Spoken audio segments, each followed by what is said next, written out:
Bonjour Franche Tom, nous sommes vraiment ravis de vous recevoir et nous vous remercions d'avoir accepté notre invitation. Nous aimerions vous entendre parler de certaines de vos œuvres actuellement rassemblées dans la galerie du Künstlerhaus. Avant de répondre à quelques questions, pourriez-vous vous présenter s'il vous plaît? Oui, bonjour, je m'appelle Anne-Marie Steur. Je suis artiste plasticienne et aussi professeure d'art ici au LFA. J'ai 3 nationalités et je suis quadrilingue. Ma mère est suédoise, mon père était allemand, j'ai grandi en France et dans les 2 autres pays et j'ai aussi vécu 17 ans en Californie aux États-Unis. Qu'est-ce qui vous a donné envie de créer vos œuvres?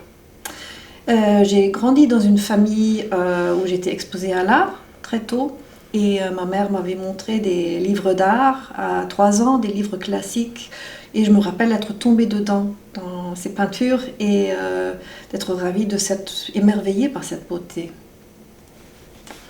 Comment, où et avec qui avez-vous appris à peindre? Alors d'abord je l'ai appris toute seule pour préparer mon portfolio pour postuler pour les écoles d'art. Et j'étais acceptée dans une école d'art en Suède où j'habitais à l'époque. Et c'était dans la Domen Konstskola avec Tolan Fink où j'ai appris à peindre. Après, je suis venue à Saarbrück, à la HB Casa. Je me suis inscrite, j'ai été acceptée par Bodo Baumgarten où j'ai appris la peinture.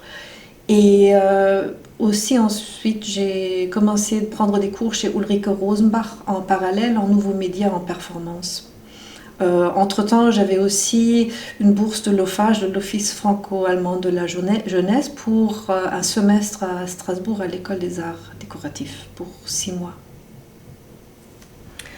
Quelles sont vos sources d'inspiration? Ce sont des autres artistes. Je visite beaucoup de musées et je regarde beaucoup d'art. Par exemple, en ce moment, je suis fascinée par les installations d'une artiste britannique qui s'appelle Phillida Barlow. J'adore aussi la peinture de Amy Selman et Mary Heilman. Mais il y a beaucoup d'artistes qui m'inspirent et me fascinent. Quel message voulez-vous faire passer dans la plupart de vos toiles? Je ne veux pas faire passer des messages dans mes toiles. Je ne suis pas un artiste politique. Oui, j'ai pas de message. Êtes-vous particulièrement fière de l'une de vos œuvres? Si oui, pourquoi celle-ci et pas une autre? Je ne suis pas fière de mes œuvres. Je pense que c'est parce que je peins depuis 35 ans. Et cette fierté qu'on avait au début, pour moi, c'est une succession, c'est un travail qui est continuel. Alors, c'est pas une œuvre qui est différente d'une autre. Pour moi, c'est une période, je travaille en cycle, en plusieurs œuvres dans un cycle. Et après, ça continue tout le temps. Alors, ça ne s'arrête pas. Si tu sais ce que je veux dire, alors je vois peut-être qu'une œuvre est plus réussite qu'une autre, mais je ne suis pas vraiment fière. C'est trop normal pour moi. Écoutez-vous de la musique lorsque vous peignez? Parfois. Quel est votre endroit favori pour peindre? Mon atelier, comme je travaille très grand format, je ne peux pas travailler en dehors d'un atelier. Que ressentez-vous en peignant? Je suis très, très, très, très concentrée. Je suis présente. Et oui, c'est une concentration.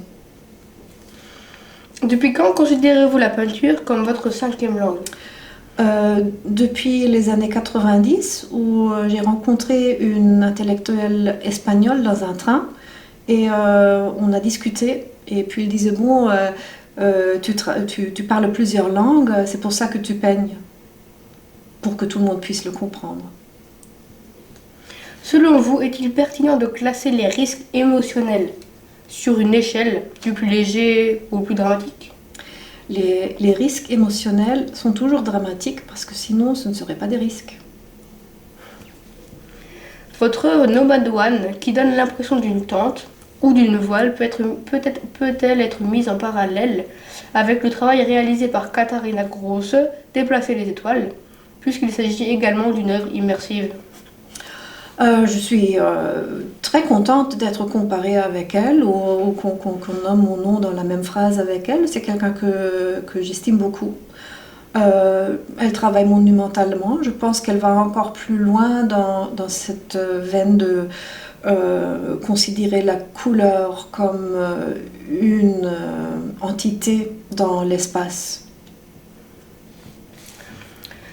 Comment avez-vous sélectionné vos 8 peintures abstraites présentées dans la deuxième salle de votre exposition Went Out on a Limb? Alors, c'est intéressant que justement, j'ai préparé mon exposition en dessinant un petit modèle pour justement faire une bonne sélection. Alors, j'ai photocopié en petit format des photos et je les ai placées dans ce modèle pour voir si ça marcherait ou pas. Et en fait, j'avais sélectionné 8 peintures et puis on a lancé cette information au public, aux médias. Et après, dans ce temps, peut-être 3 semaines avant l'exposition, j'ai fait une toile, la plus récente, qui s'appelle Bild, que je voulais absolument montrer. Et puis j'ai dû changer, en fait, ce sont que 6 maintenant. Comment avez-vous songé à ce titre? Lequel? Nomad One. Ah, alors Nomad One, c'est issu d'une... alors il s'agit du projet Nomade. J'avais une résidence l'année dernière, en 2023, à Brandenburg. Et puis c'est une question de portabilité. Comment est-ce que je pourrais créer des grandes œuvres, grand format, et les ramener à Saarbrück? Alors, je ne les ai pas montés sur châssis, mais je les ai peints comme ça, et puis je les ai cousus à la main. Alors, c'était des toiles qu'on pouvait accrocher avec des fils de nylon. Ensuite, comme c'était un très grand atelier là-bas, j'avais l'idée de faire une toile encore plus grande. Et du coup, ça donnait l'impression, enfin je pense que ça peut donner l'impression d'une tente ou d'une voile. Et cette idée d'art nomadique, d'art nomade, qu'on peut emporter n'importe où, qu'on peut présenter peut-être à l'extérieur, peut-être dans des bâtiments qui ne sont pas prévenus pour l'art, ça m'intéressait beaucoup. C'est pour ça que je l'appelais Nomad One. Mais c'est aussi cette idée de construction, de déconstruction qui se retrouve dans l'autre œuvre Bild, où il y a ces pavés. Et le titre Went Out on a Limb? Alors justement, c'est anglais, c'est un beau mot, went out on a limb, going out on a limb, ça veut dire prendre un risque, mais c'est aussi un peu rigolo. Alors, si on veut le traduire littéralement, c'est que on se pose, on s'appuie sur un membre. Alors, on est dans une situation instable parce qu'on essaie quelque chose de nouveau. Ou peut-être qu'on réussit ou on réussit pas. Alors c'était comme ça que je voulais décrire cette situation de construction, de déconstruction, de déplacement et de n'avoir pas tout à fait la stabilité et de ne pas savoir ce que ça va donner. Pourriez-vous parler de votre technique push and pull, votre gestuelle, vos plaisirs ressentis? Ok, alors la technique push and pull, c'est un terme d'histoire dans l'histoire de l'art qui vient de l'artiste abstrait expressionniste américain-allemand Hans Hofmann. Et ça veut dire qu'on met une couche de peinture sur une toile, puis on réagit avec une couche de peinture qui suit. Et puis après on les couvre de nouveau et on laisse ressortir ce qui était auparavant. Et puis on fait disparaître l'autre partie avec une autre couche de peinture. Alors on fait ressortir la peinture qui se trouve en dessous et puis on recouvre et on travaille comme ça en peignant. À quel moment parvenez-vous à choisir vos titres littéraires? Au début de votre projet, au cours de la réalisation ou à la fin de votre production artistique? Souvent pendant que je peins, parce que c'est aussi ça fait partie du procès créatif. Alors ça me vient pendant que je peins. Parfois, rarement, ça viendra peut-être aussi après. Mais plutôt ça fait partie du procès. Voilà, c'était la dernière question.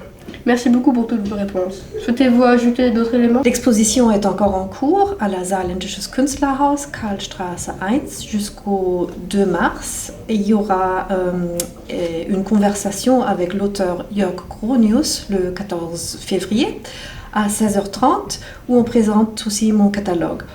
Et en plus, j'ai aussi une exposition à Neustadt an der Weinstraße, chez la galerie Birgit Reuter. Merci encore pour cette interview. Ok, ben merci à vous.